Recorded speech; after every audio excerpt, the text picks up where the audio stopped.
예, 안녕하십니까. 이제 뭐 아마, 글쎄요, 내일 대선 날도 방송할 수가 있겠죠. 뭐, 아마 유튜브는 제한이 없다고 하니까. 그렇지만 아마 공식적으로는 선거운동 기간에 공개되는 이제 이 미디어치 TV는 이제 마지막에 될 가능성이 높습니다.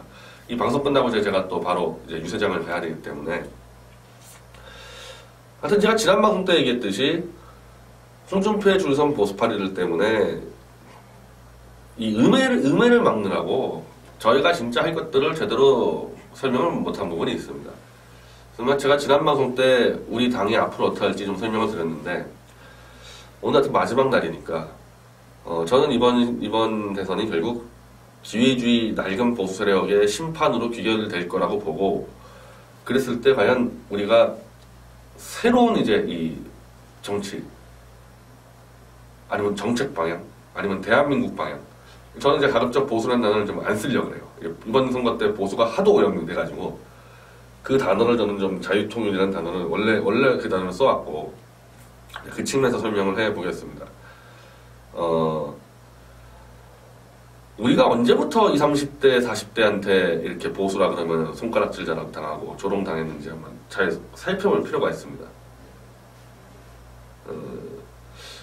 이명박 대통령이 2007년도에 당선될 때는 20, 30대, 40대에서도 다 정동영을 이겼습니다. 물론 그때 이제 노무현 정권이 하도 실정을 벌였기 때문에 그런데 최소한 그때는 보수라고 했을 때 완전히 20, 30대의 마음에서 벗어나지 않았다는 거죠. 그럼 결국 그 주범이 누구냐면 사실은 이명박 대통령. 이명박 정권 때 이게 완전 고착화돼 버렸어요. 20, 30대가 좌. 그래서 항상 이제 그때부터 선거 치를 때, 제발 좀 이 선거날 날씨가 좋아서 20, 30대 놀러 가길 바라고, 뭐 실제로 그랬습니다. 그때 이명박 정권 때, 그 당시 선거 캠프 다 그렇게 했었어요.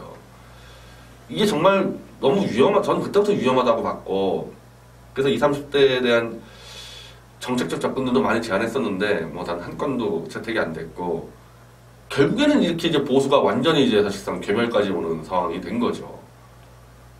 만약에 생각을 해보세요. 안철수, 심상정, 문재인이 분리되지 않았으면은 합쳐졌더라면 어떤 결과가 나왔겠냐 이번 대선에.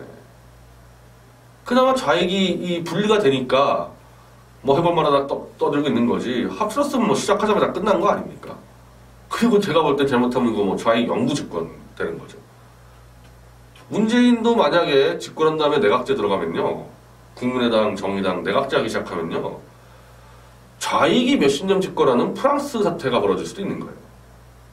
그런 정도로 보수가 괴멸당했다는 겁니다. 그리고 그런 정도로 보수가 괴멸당할 짓을 해왔고 이번 대선에서 가장 그 추태를 보여왔고 그럼 이명박 정권 때는 왜 20, 30대한테 완전히 버림받았냐. 저는 부정부패와 특히 병역비리, 이게 결정차였다고 봅니다. 노무현 정권 때 장관들 인사청문회 때 낙마 사유가 위장전이 논문 표절로 낙마를 했어요. 노무현 정권 때. 그래서 김병준 교육부 장관 낙마했잖아요. 논문 표절로. 근데 이명박 정권 때 딱 들어오면서 위장전입, 부동산 투기, 논문 표절 이건 그냥 패스입니다. 패스. 다 걸려 들어가니까 그건 패스예요.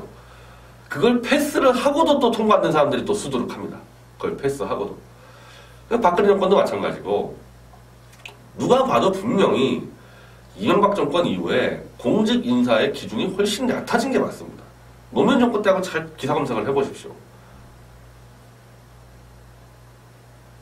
그건 어쩔 수 없는 것 같아요. 그래도 민주화 운동했던 사람들의 이 재산 형성 과정이나 이른바 자칭 보수 인사의 재산 형성 과정 볼 때 보수가 훨씬 재산이 많단 말입니다. 이 장관들 이제 검색해보면은. 그러면서 계속 땅충이 나오고. 거기서 일단 시작이 되는 거고. 물론 이제 거기서 그 당시 이명박 정권에서 뭐 저한테 한 얘기들이 많이 있습니다. 일을 많이 하다 보면은 개인의 흠집이 많이 나지 않냐.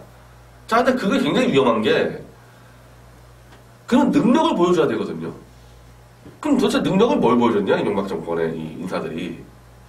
박근혜 정권도 마찬가지고. 20, 30대가 볼 때는 능력도 없는 것들이 돈이나 해먹고 다녔다. 이렇게 된단 말이죠. 그래서 결국 노무현 대통령이 자살했을 때 가족이 뇌물받아 죽었는데도 어떤 사태가 벌어졌냐. 고작 60억밖에 안 먹고 죽었다, 노무현은. 근데 전두환, 노태우 뭐 2천억, 3천억 받고 뭐 하는 거냐. 이렇게 되지 않았습니까? 상대평가가 돼버렸잖아요. 거기서부터 이제 기울기 시작하는 겁니다. 거기서부터. 그리고 이제 젊은 층을 완전히 망치로 탁 때려버렸던 게 이명박 정권 때 그 연평 폭격 때죠. 그래서 대통령 주재로 벙커회의를 하는데 이명박 대통령도 군대 안 갔다 왔어. 정운찬 총리도 군대 안 갔다 왔어. 정정길 비서실장도 군대 안 갔다 왔어. 원세훈 국정원장도 군대 안 갔다 왔어.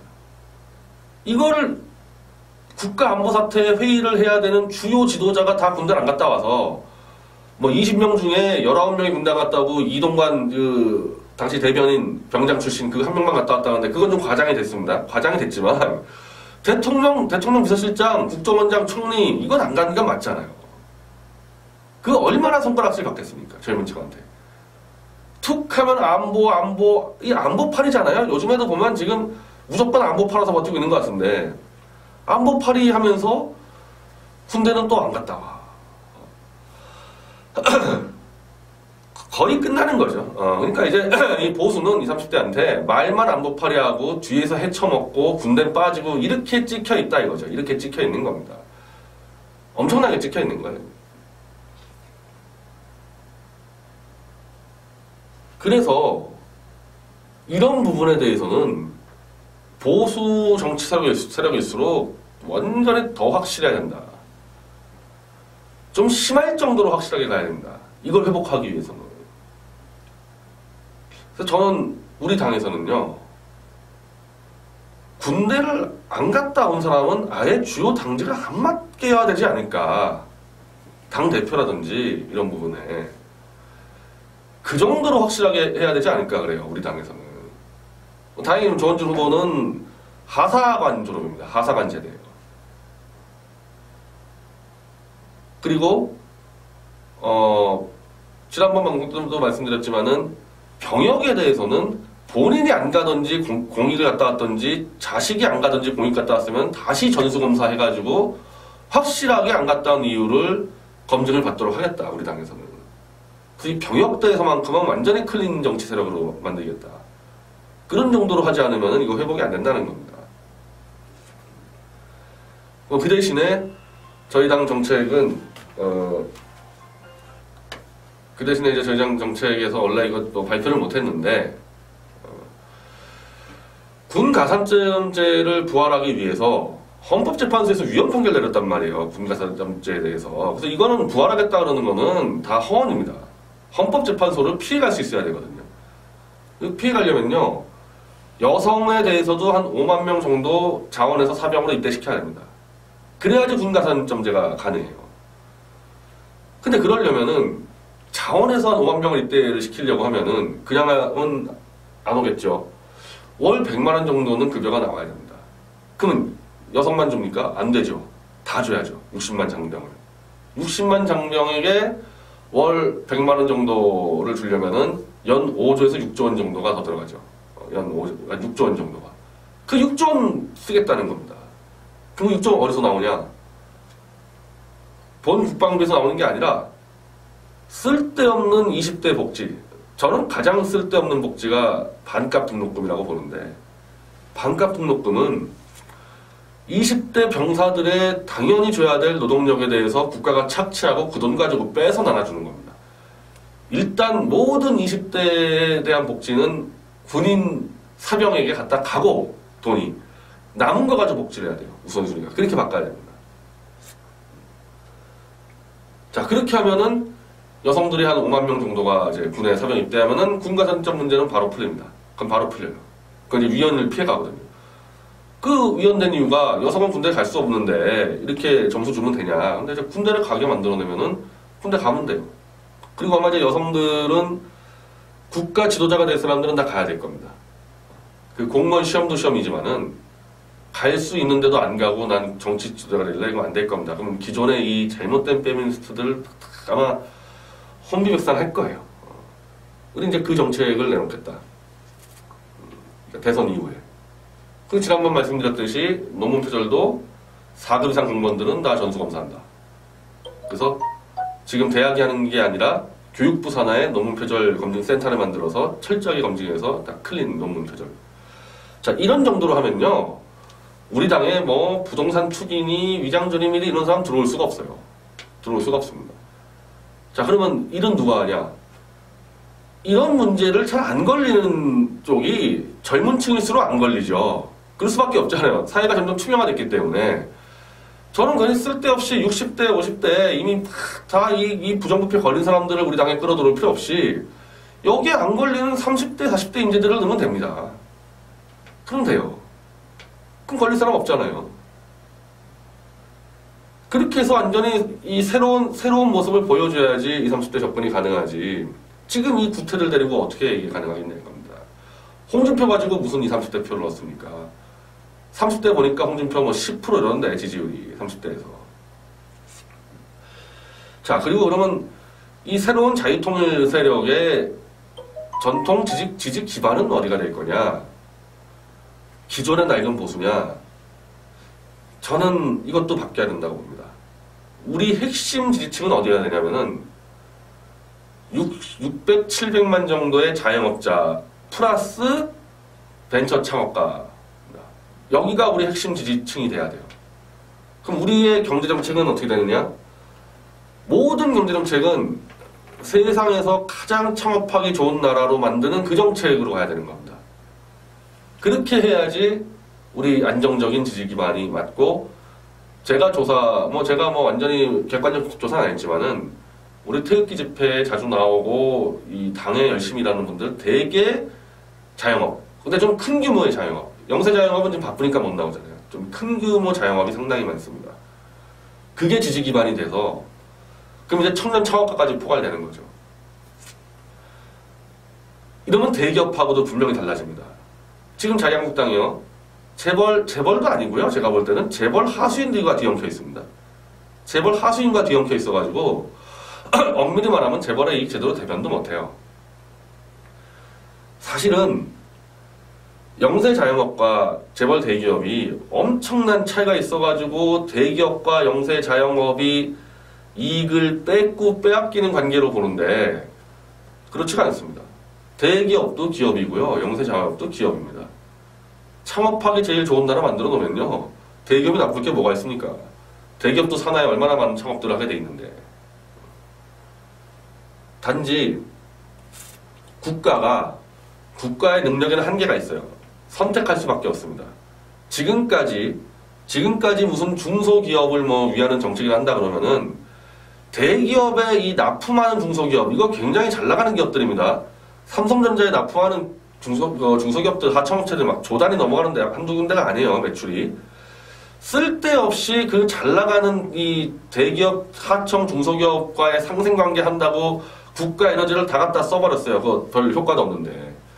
그건 맡겨버려야 돼요, 대기업들하고. 직접 그 큰 규모의 이 중소하청 기업들은.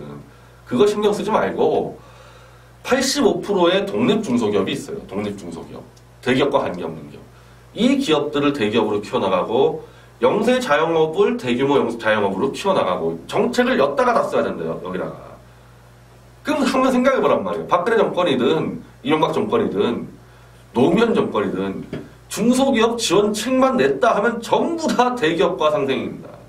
대기업하고 거래하는 중소기업이 15%밖에 없는데 그건 대기업군으로 가야 돼요. 대기업 하청업체들은 대기업군입니다. 그게 1차, 2차, 3차, 4차까지 했을 때 자영업과 독립중소기업, 그리고 창업 벤처기업, 청년 창업기업, 여기를 중심 가야 됩니다. 여기를.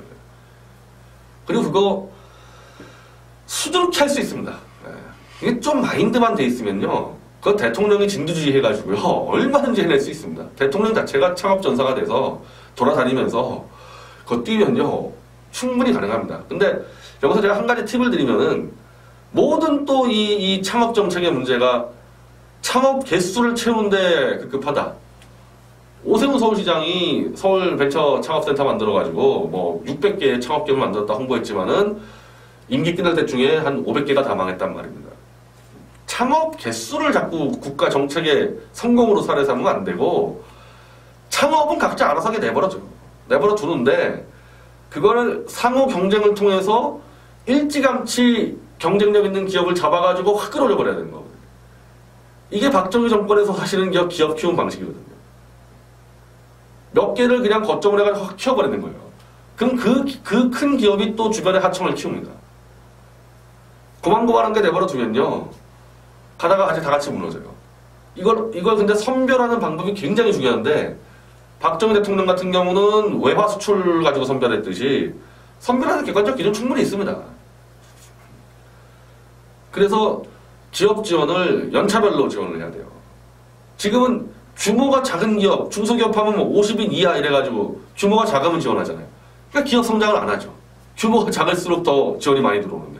그렇게 하면 안 되고 연차별로 딱딱딱딱 성과 내가지고 연차별로 5년차 다 한다. 5년차 뒤에도 뭐 50명, 30명 지원 안 해버려야 된다.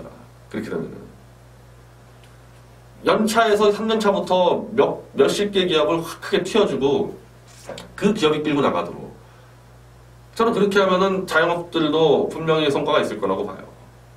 이거 말고도 제가 무진장 많이 압니다. 제가 왜 청년창업포럼을 회장을 했기 때문에. 제가 말하고 싶은 핵심은 우리 저 좌익의 지지 기반이 민노총 노조원이잖아요. 그럼 우리의 지지 기반은 뭐냐? 경제적 지위에서. 자영업가 창업가다. 자영업가 창업가를 위한 가장 창업하기 좋은 대한민국을 만드는 게 자유통일 세력의 바로 그 임무라는 거죠. 그거를 놓고 보면요, 쫙 나옵니다. 인터넷은 어떻게 기억하고 문화는 어떻게 기억하고 다 마찬가지예요.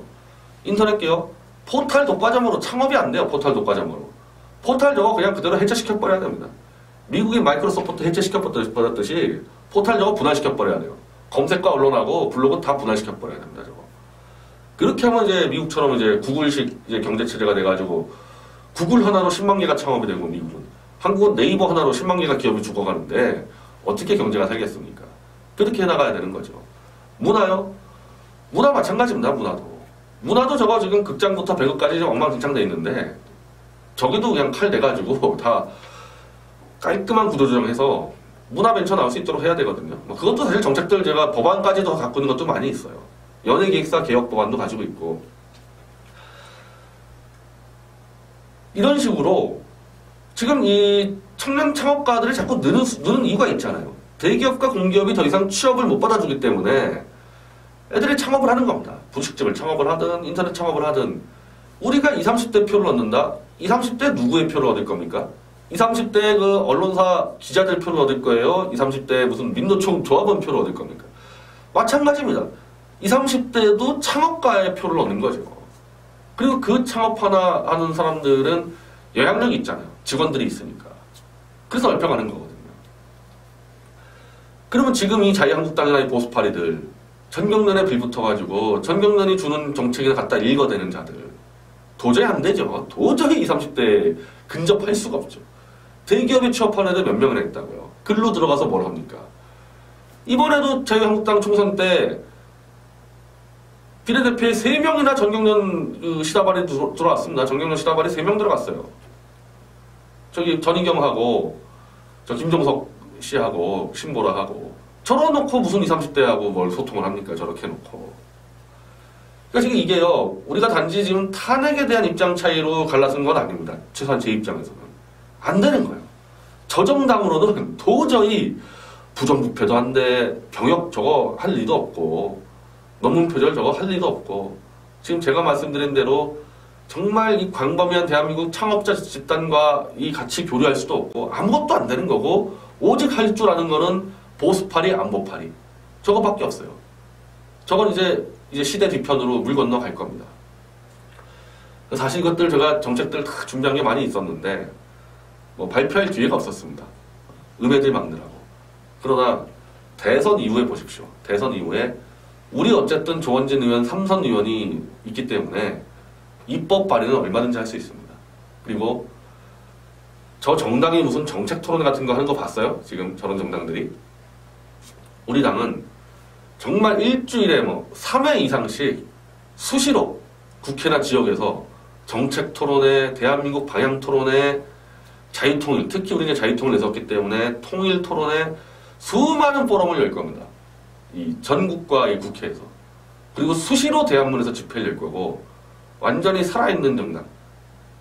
늘 당원과 함께하고 정책 자체가 살아있는 정당의 모습을 한 달이면요. 제가 볼 때 한 달이면 이제 그 친박패랑 탈핵패하고 막 당권 싸움 해가지고 박살이 날 자유한국당과 우리 당의 모습이 완전히 대비가 돼서 상당수가 우리 당을 음해해왔던 상당수가 다 참여하고 우리 당 지지로 돌아설 거라고 저는 확신을 합니다.